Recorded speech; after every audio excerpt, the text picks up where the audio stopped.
សួស្តីពុកម៉ែបងប្អូនទាំងអស់គ្នាដំណើរកំសាន្តនៅកែរបស់ខ្ញុំក្នុងនោះក៏មានកន្លែងខ្សែរ៉តកាហ្វេមួយផងដែរនិយាយពីខ្សែរ៉តកាហ្វេវិញបងប្អូនទាំងអស់គ្នាច្បាស់ជាស្គាល់ហើយព្រោះកន្លែងហ្នឹងបើកយូរយារណាស់ហើយប៉ុន្តែគ្រាន់តែថាខ្ញុំទៅដល់ច្រើនដងហ្នឹងគឺខ្ញុំមិនដែលបានឡើងទេបងប្អូនគឺខ្វៀងរហូតទៅផុតមកផលចាពេលខ្លះទៅដល់ពេលព្រឹកចឹងហើយក៏គាត់ថាចាំមកវិញចាំចូលមានណាអត់បានទៅរហូតដល់ពេលថ្ងៃនេះអត់ទេចាគ្រាន់តែបើកភ្នែកចេញពីសន្តាគារមកភ្លាមបបួលប្តីចាឡើងខ្សែរ៉តកាហ្វេបានឥឡូវនេះមកដល់ហើយក៏ធ្វើការកំងកាហ្វេញ៉ាំសិន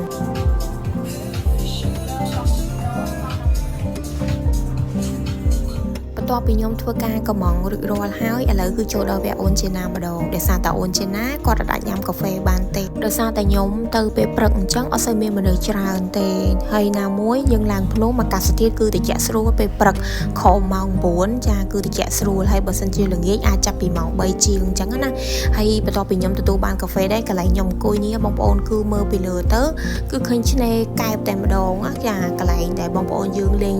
ខ្សាច់ងូតទឹកងូតអីអញ្ចឹងណាចាមើល view ទៅគឺស្អាតខ្លាំងមែនតើយើងអង្គុយមើលសមុទ្រឃើញអញ្ចឹងអីយោយតែមិនឃើញតួឯងទៅសាបដីកាមេរ៉ាមែនអញ្ចឹងមិនសូវបានឃើញរូបភាពក្នុងវីដេអូទេហើយពីអ្នកបរិបពន្ធនេះគឺចូលចិត្តកាហ្វេណាស់តតែដាក់កាហ្វេហើយទៅជីវិតមានន័យមានកម្លាំង